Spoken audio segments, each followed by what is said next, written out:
The Modi government's last budget attempts to woo three sections of voters. Farmers with a 6,000 rupee annual income support scheme, unorganized workers with a pension plan, and salary taxpayers with a load of promises that will come into effect in the next budget if this government is voted back to power. So are these poll promises made during the interim budget speech strong enough to put the BJP and Narendra Modi back in pole position before the next elections? To speak more on this, I'm joined now by senior Congress leader and former Union Minister Shashi Tharoor. Mr. Tharoor, thank you for speaking with us here at Bloomberg Quint. Can you hear me, sir? Yes, I can hear you. Is that Audrey? No, this is Tamanna. Thank you so much for speaking with us. My first question is that you have to admit that the Modi government has put the Congress in a bit of a pickle. Your minimum income guarantee scheme is in a sense preempted by a farmer income support scheme that has already been announced, and the next government, whichever it may be, would find it very difficult not to implement the income tax relief that this government has already announced for next July. Look, on the income tax relief, I don't think we'll have a problem. I think it makes sense to do that. And as far as I'm concerned, you're looking at a government which has been dipping its hands into the pockets of the middle class for the last 3 years, including through swinging petrol taxes of 20 rupees per litre of petrol and excise duty and so on. So they're really giving back to the middle class what they've taken away with their other hand. And as far as I'm concerned, that's not a bad thing. As far as the other issue is concerned, however, the 6,000 rupees income support announced to farmers is not a minimum income guarantee. It boils down to 500 rupees a month, and nobody is going to be able to live meaningfully with honor and dignity, to use the minister's words, on 500 rupees a month. What the Congress party is talking about is a real minimum income. Also, this government has excluded landless labour, farm labour in the rural areas that don't own up to 2 hectares of land. They're excluded. The urban poor are excluded. Whereas what the Congress president announced is an intention to provide a minimum living income to people who are the poor, irrespective of urban or rural, whether they own land or do not. It's purely a poverty alleviation measure. So we will certainly be coming back to the nation with something far better thought out, more detailed than what the government is proposing, and it will also, if necessary, have to roll into it some existing subsidies so that the resultant sum of money available will be substantial enough to make a real difference to people's lives. 500 rupees a month just a minute, Mr. will Tharoor. not do it. So when Rahul Gandhi announced the scheme, there was no detail of what kind of a minimum income guarantee we're looking at. It was promised that it would be out in the Congress manifesto. Are we seeing a figure that would be more than 6,000 rupees a month in the Congress manifesto, which should be released shortly? I'm not going to preempt the announcements in the Congress manifesto, but I will tell you that the onus is always on the government of the day to come up with specific schemes, to work out the numbers and to present them to the nation. The government has all the resources, it has taxpayer-funded staff, it has the research capacity, it actually runs the budget. So of course it should be the government that first provides details and the opposition that responds. It's a bit, I think, unfair to be pointing the fingers at the opposition first, saying, where are your numbers? Our numbers will follow, but let's see what the government can do. If this is the best that they can do, it's not good enough. And you will see that our numbers are a good deal better. Okay, I request you to hold on. We're also joined now by Rajiv Chandrasekhar, BJP MP. Mr. Chandrasekhar, you missed perhaps the first comments that Mr. Tharoor made, but his point was that 6,000 rupees annually for farmers is just not enough. It works out to about 16.5 rupees a day, which would not provide dignity to farmers. Do you think that amount will be enough, even though the first 2,000 rupees should hit beneficial farmers before the elections, really?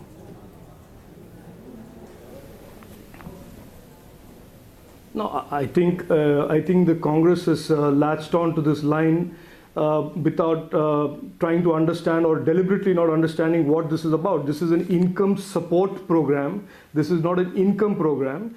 And the Prime Minister of India, Prime Minister Narendra Modi, is committed to an overall framework of transforming the economics of agriculture and transforming the economic lives of farmers. This is one element of it. There is the MSP element of it. There is the whole ecosystem of improving productivity and improving profitability of his crop. There is the insurance scheme. The income support is an element of transition support till the income of farmers will double, as the Prime Minister has laid out as an objective for his government. So to use just one piece of the overall ecosystem and say it is 17 rupees per day, etc., is to play politics at a time when I think politics is the main focus of the Congress. So I don't want to get into this debate about whether this is adequate, because this is what it is supposed to be. It's an income support to the farmer. This has to be seen as one piece of an overall set of initiatives that the government has embarked on for an overall outcome of doubling farm incomes by 2022. Okay, Mr. Chandrasekhar, you're saying that you don't want to talk about politics, but isn't this a political budget? Looking at the fact that income tax relief has been announced in a way that cannot be implemented right now. It's a preemptive announcement in a sense, where you're expecting the next government, whichever it may be, to announce all of these income tax cuts and income tax relief next July after the elections. Do you think it's right to make these announcements now at the fag end of this government's tenure?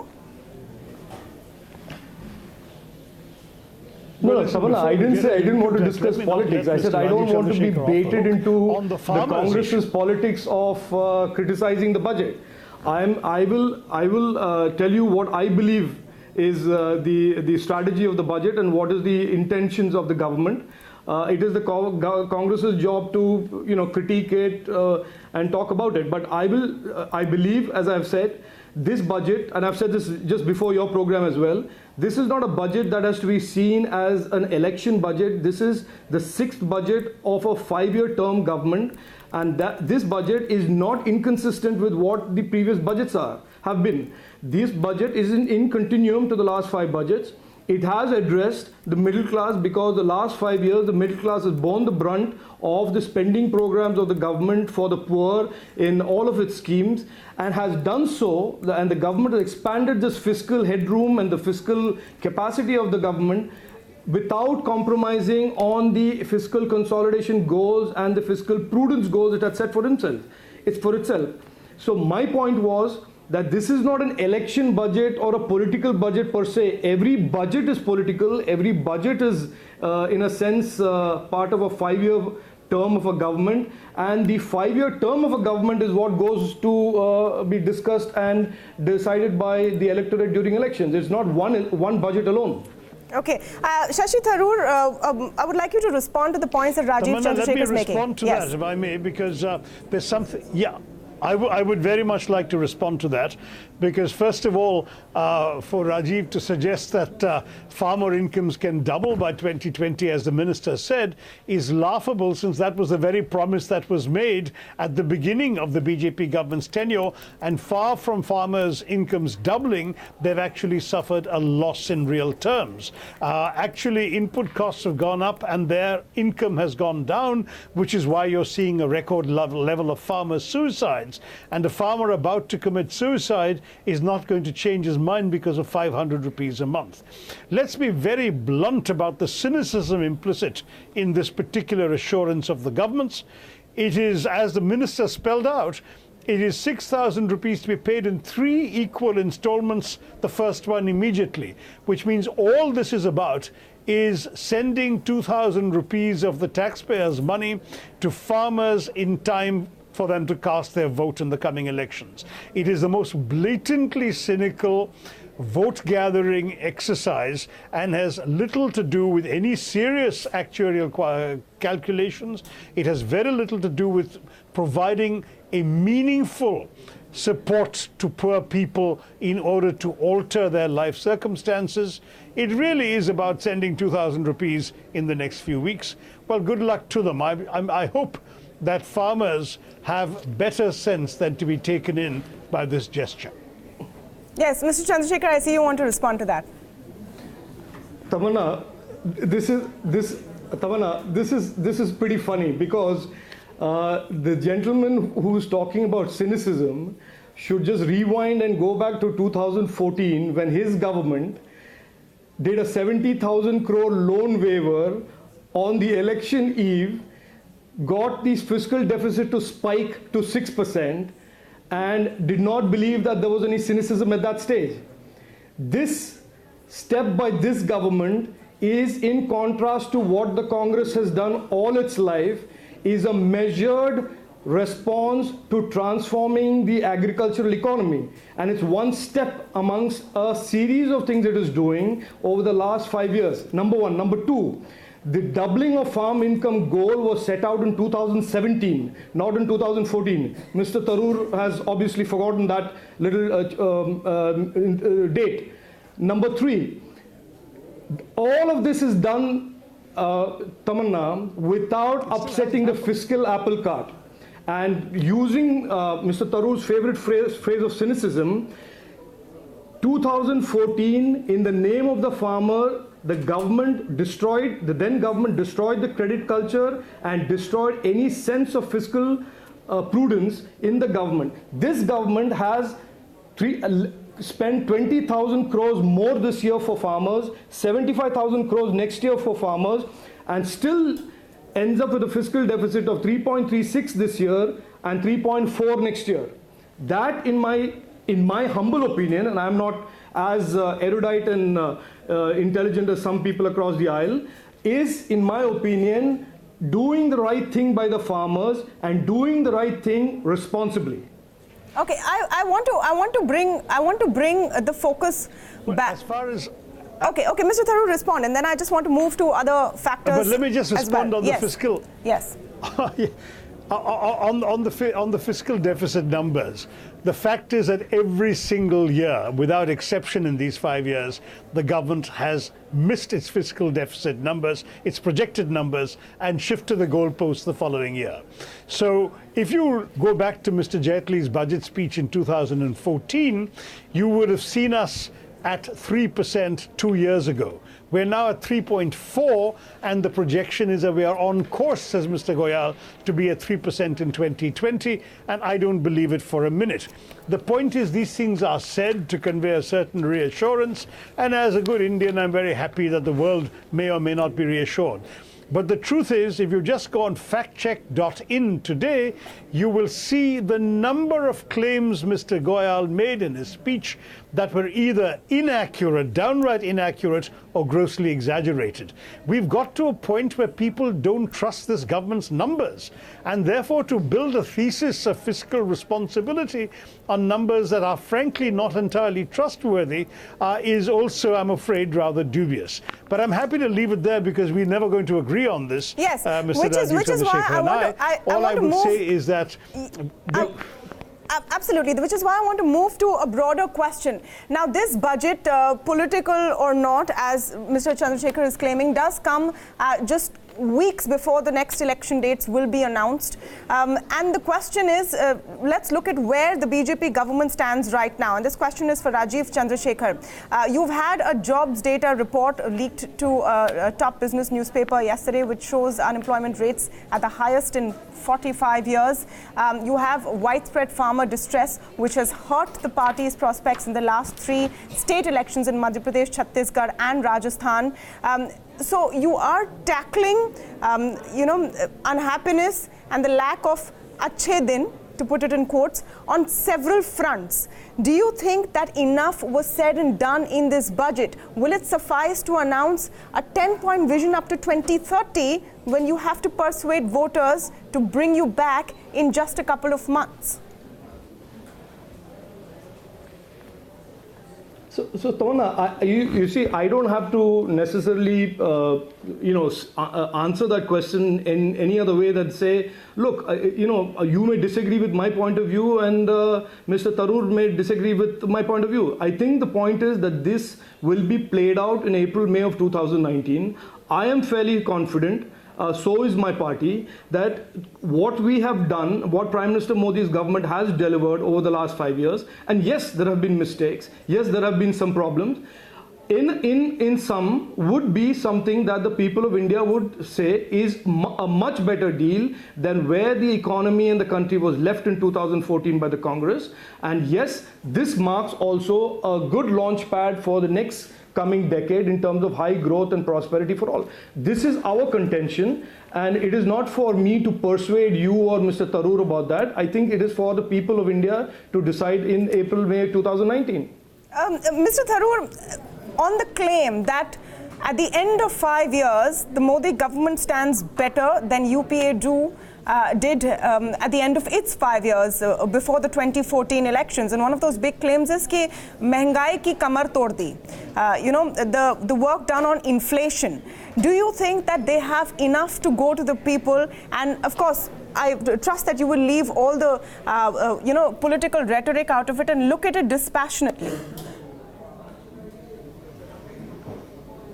Listen, let me say very honestly that obviously, given the fact that UPA-2 had an average crude oil price of $140 a barrel, and Mr. Modi's first 3 years were 40, 37 and 65 respectively, it seems to me that there was a windfall that obviously would have been reflected in lower inflation, because petrol prices and fuel prices affect every item in the economy. So clearly that was a windfall for the government. I still think, however, that they missed the opportunity to put more money in the hands of consumers by instead exploiting the windfall to actually tax the consumers more at the pump. So in the end, nobody actually got any benefit from the collapse of the international price of crude oil except the government. But look at the areas that have been left out. And I'll just take two. One is the entire employment situation. We have the NSSO report that says that 6.1% is the employment figure for 2017-18, a 45-year high. And if you look at it, it compares with 2.2% during UPA 2. And if you compare it to today's situation of the urban young, that is people between 15 and 29 are looking for jobs, 18.7% of urban males are unemployed. Now, this is a national crisis. The minister did not address it at all in his remarks, not even one sentence. The other aspect that I wanted to mention, where I suspect Rajiv Chandrasekhar might be inclined to agree with me, was the missed opportunity to stimulate investment. We have been saying for a few years now, how about giving investors a break? Why do you want to tax angel investment? Why don't you, for example, give a tax holiday to angel investors? It'll give real muscle to your Startup India scheme. Instead of which, all the government came up with last year, not this year, was a 3-year tax holiday for the profits made by startups. Well, how many startups actually make profits in their first 3 years? Very few. If you actually gave the angel investors a break, they might be able to pump more money into startups. So there are missed opportunities staring us in the face that have been pointed out by the opposition in each of the last 2 budget debates. Mr. Chandrasekhar, of course, you must respond to those points, especially about jobs and startups. And then I want to come to you on the MIG, or the Minimum Income Guarantee Scheme. But first, please to respond to the 2 points that Shashi Tharoor raised. No, so I think, this is, with great respect to the former minister of the Congress government, I think there is a double speak on this oil windfall that needs to be busted. I think what they refused to say and complete the narrative on was that when they left government, they left the oil marketing companies saddled with almost 3.5 lakh crores of sovereignly guaranteed debt, which had to be paid off by somebody. And that is what the government used a large part of the oil, so-called the windfall, to do, which is to recapitalize the oil marketing companies that were almost near bankrupt in May 2014. So, I just want that for everything that they said, that you complete the second part of the narrative. The second part about this NSSO thing, Tamanna, and I want to spend some time in explaining my point of view. I know yesterday that Niti Aayog tried to say something.